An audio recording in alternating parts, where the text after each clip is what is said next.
Video kali ini aku akan menceritakan sebuah alur cerita film yang berjudul Fight Breaks Fear. Oke, tanpa berbasa-basi lagi, kita langsung saja ke alur ceritanya. Di awal cerita, kita diperlihatkan kelima klan yang sedang berkelana mencari harta karun nenek moyang mereka. Namun di perjalanan kelima klan ini mendapatkan serangan dari klan lain yang sangat jahat yang disebut klan Aula Jiwa. Lalu adegan berpindah ke seseorang anak muda yang bernama Xiao Yan, sedang berlatih ilmu bela diri. Di saat dulu, semasa ia berumur 9 tahun, ia merupakan pendekar yang sangat hebat dan ia merupakan anak kebanggaan klan Xiao. Semua anak seumurannya tidak ada yang bisa menandinginya. Lalu sang ibu yang sedang pergi mencari harta karun bersama keempat klan lainnya mendapatkan musibah dan sang ibu sekarang menderita penyakit yang aneh. Ibunya memberikan sebuah cincin dan berpesan untuk menjaga cincin tersebut. Lalu, tetua dari kelima klan menuduh sang ibu yang telah berkhianat dan menuduhnya yang telah merencanakan musibah itu agar ia bisa mengambil sendiri harta karun tersebut. Tentu saja, ibu Xiao Yan ini tidak mau mengaku karena ia tidak pernah berkhianat. Akhirnya, sang ibu bunuh diri untuk membuktikan kalau dirinya tidak bersalah. Gara-gara tindakannya itu, semua klan menuduhnya adalah seorang pengkhianat. Xiao Yan yang kecil tentu saja tidak terima kalau sang ibu dikatakan pengkhianat oleh semua orang. Tidak cukup sampai di situ, suaminya juga dituduh bersengkongkol dan mengambil harta karun tersebut. Sang ayah pun membuktikan dirinya tidak bersalah dengan menghapus kekuatannya sendiri. Itu ia lakukan sebagai bukti kalau klan Xiao tidaklah bersalah dan bukan pengkhianat. Dan semenjak kejadian itu, selama 7 tahun, kekuatan Xiao Yan tidak ada peningkatan. Bahkan kekuatannya terus saja menurun, meskipun ia selalu berlatih dengan keras. Singkatnya, kelima klan mengadakan sebuah pertunjukan untuk mengukur seberapa tingginya kekuatan anak muda dari kelima klan tersebut. Semua anak muda memiliki kekuatan tingkat 5, bahkan ada yang tingkat 7. Namun Xiao Yan hanya memiliki tingkat ketiga, yang membuat dirinya selalu dihina oleh semua orang dan dihina oleh keempat klan lainnya.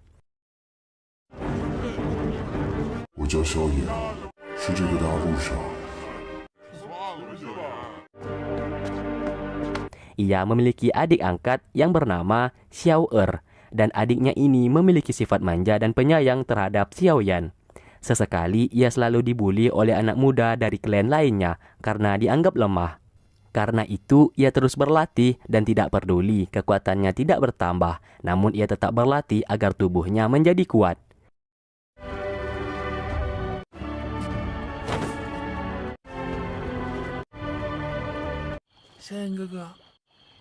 Singkatnya, ia dipinta oleh sang ayah yang merupakan pemimpin salah satu klan yaitu klan Xiao untuk menjaga toko obat sahabat ayahnya itu. Tentu saja Xiao Yan menolak karena ia ingin menjadi pria petarung, bukan pria penjaga toko obat.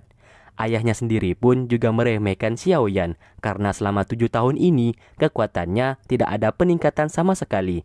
Maka dari itu, sang ayah terus memaksanya untuk menjadi pria penjaga toko obat dan melupakan impiannya untuk menjadi seorang petarung.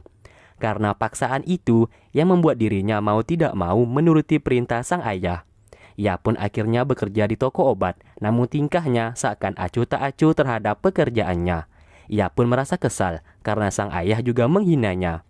Ia meluapkan amarah dengan memukul pohon tersebut, namun tiba-tiba ia tak sengaja masuk ke dalam sebuah dimensi lain. Di sana ia terkejut karena bertemu dengan seseorang yang tak ia kenal. Ternyata pria tua itu merupakan guru dari ibunya Xiao Yan, dan dimensi itu merupakan sebuah pavilion yang berada di cincin milik Xiao Yan. Pria tua itu pun menceritakan kalau pavilion itu adalah harta karun yang banyak dicari oleh orang-orang dan dicari oleh kelima klan. Ternyata selama ini ibunya Xiao Yan telah mendapatkan harta karun itu, yang ternyata berupa dimensi yang di dalamnya ada pavilion, yang dimana apabila pavilion itu jatuh di tangan orang yang salah, maka akibatnya bisa fatal. Pavilion itu memiliki sumber kekuatan yang sangat besar, dan pria tua itu sudah meninggal 7 tahun yang lalu dan dipinta oleh ibunya Xiao Yan untuk menjaga tempat itu. Ternyata Xiao Yan selama ini kekuatannya tidak bertambah karena kekuatannya sudah diserap oleh pria tua di sana agar bisa bertahan hidup di pavilion itu. Tentu saja Xiaoyan merasa marah karena usahanya berlatih selama 7 tahun menjadi sia-sia dan ia selalu dihina oleh orang-orang karena dianggap sampah. Tak lama kemudian ia pun dikeluarkan dari dimensi itu.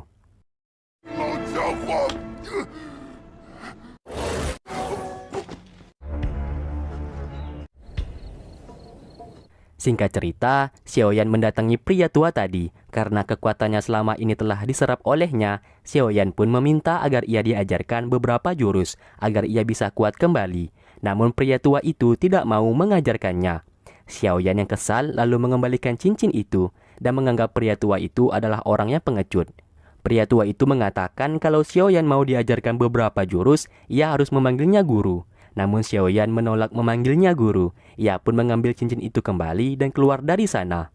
Singkat cerita, kita dibawa ke salah satu klan yang bernama Klan Nalan. Ketua dari Klan Nalan mengatakan kalau saat ini klan mereka memiliki sebuah janji untuk menjodohkan cucunya, yaitu Yaran, kepada Xiaoyan.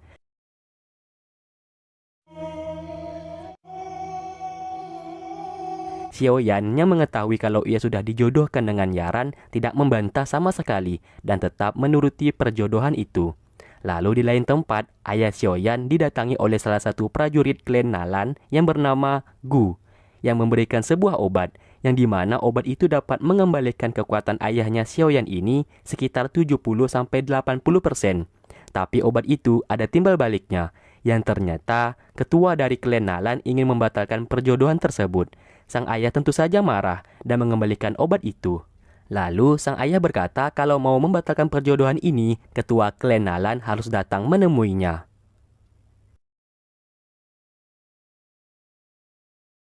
Singkatnya, klan Nalan datang ke rumah klan Xiao. Di sana suasana tegang sudah dapat dirasakan.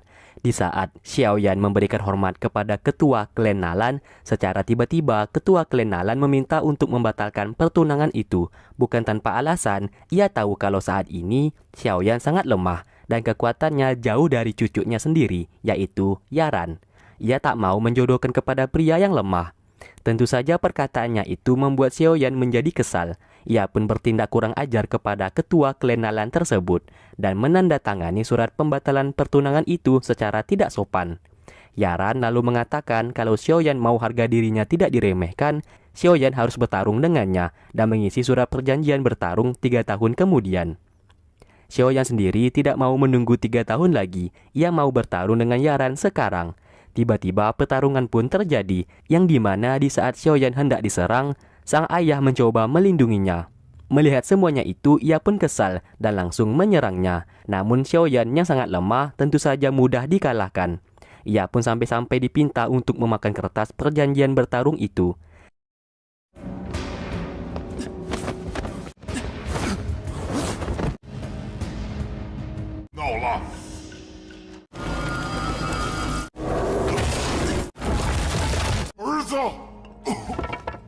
Setelah itu, Xiaoyan berjanji akan mengalahkan Yaran 3 tahun lagi dan akan membalaskan kejadian memalukan itu yang sudah mempermalukan klan Xiao.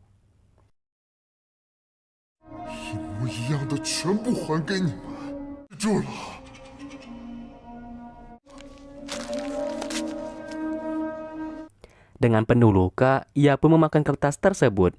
Sang ayah hanya bisa terdiam meratapi klannya sudah dipermalukan oleh klan Nalan.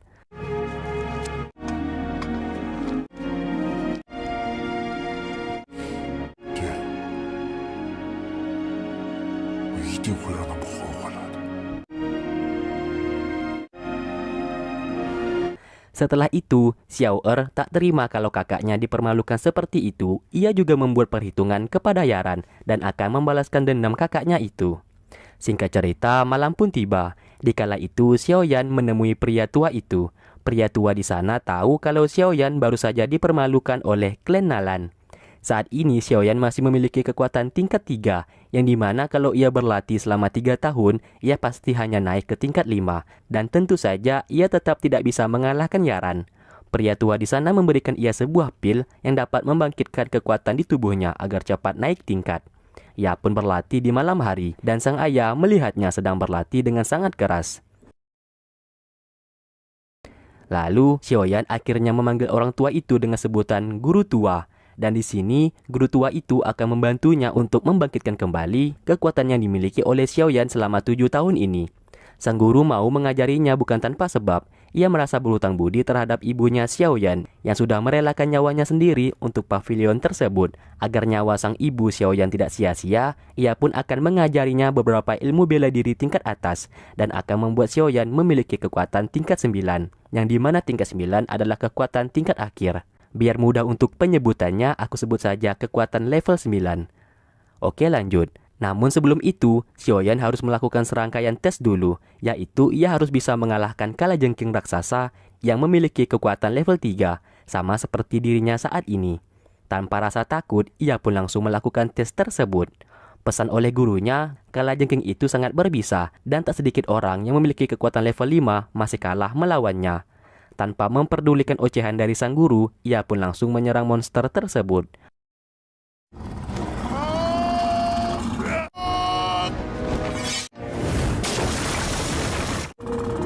Pertarungan pun tak dapat terelakkan. Bermodalkan sebuah tombak, ia pun tanpa ragu berduel dengan monster tersebut. Sesaat, ia sedikit kewalahan dan terkena tusukan dari ekor kalajengking yang sangat berbisa.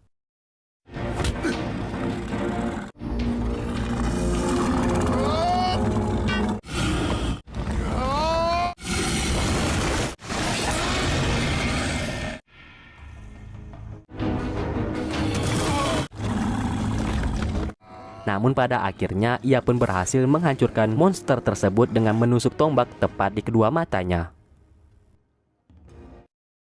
Singkatnya, ia terbangun dari pingsan dan sudah berada di kolam berenang yang berisikan air yang dapat menyembuhkan luka dengan sangat cepat. Lalu Xiaoyan akan diajari cara menggunakan api biru, dan api itu dapat dikeluarkan apabila seseorang memiliki bakat terpendam. Namun anehnya, Xiaoyan secara tiba-tiba bisa mengeluarkan sebuah api dari jarinya. Sang guru pun terpana karena hanya dengan sekali lihat, Xiaoyan dapat meniru api tersebut. Sang guru berkata kalau Xiaoyan memiliki bakat terpendam di dirinya. Setelah itu, ia pun diajari jurus pukulan 8 ekstrim, yang dimana jurus itu sering digunakan oleh orang yang memiliki kekuatan level 9. Karena pada dasarnya Xiaoyan ini memiliki bakat yang luar biasa, tentu saja ia dengan mudah mempelajari jurus tersebut.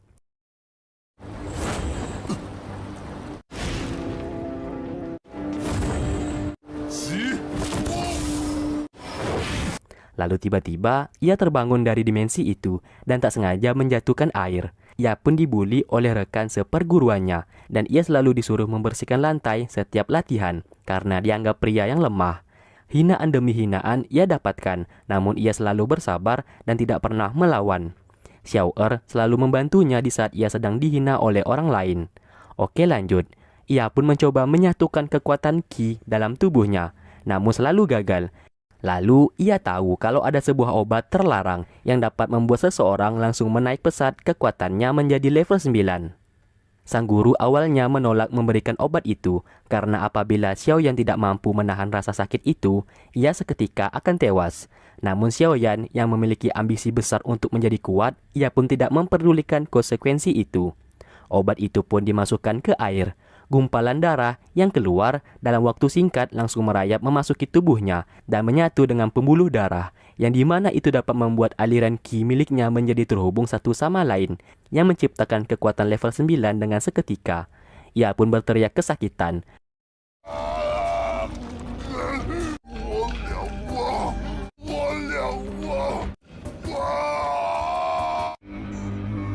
Namun ia dapat menahan rasa sakit itu karena selama 7 tahun terakhir ia selalu belajar bela diri dengan sangat keras yang membuat tubuhnya menjadi sangat kuat.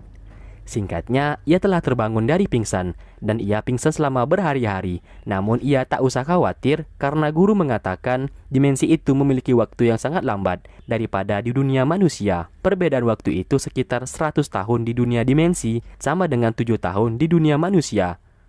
Ia pun mencoba kekuatan di tubuhnya, dan hasilnya sangat luar biasa, sampai-sampai sang guru ikut tersenyum melihatnya.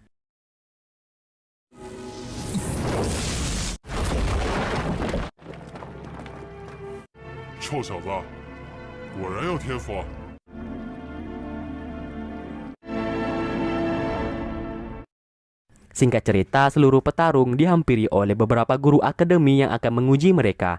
Dan barang siapa yang berhasil lulus tes, mereka akan memasuki akademi Jiannan. Di sana ada seorang guru bernama Hang Feng dan guru lainnya yang bernama Ye, dan terakhir guru wanita bernama Lin. Namun Hang Feng sesaat memperhatikan Xiaoyan yang saat itu tidak berani untuk bergabung karena ia dicap sebagai pria yang lemah dan juga gagal. Hang Feng tiba-tiba menanyakan anak dari Ketua Xiao yang saat dulu masih memiliki kemampuan level 9. Ketua Xiao mengatakan kalau anaknya sekarang mengalami banyak kemunduran dan tidak berbakat seperti dulu lagi. Lalu Xiaoyan dipanggil ayahnya untuk memberikan hormat kepada ketiga guru akademi di sana. Namun di sini, Hang Feng menunjukkan sikap kurang ajar dengan mengatakan kalau ibu Xiaoyan merupakan seorang pengkhianat. Sikapnya itu seketika dihentikan oleh Ketua Xiao. Hang Feng lalu memegang pundaknya dan seketika ruang dimensi pavilion menjadi gelap dan ia memandang Xiaoyan seperti menaruh kecurigaan kepadanya.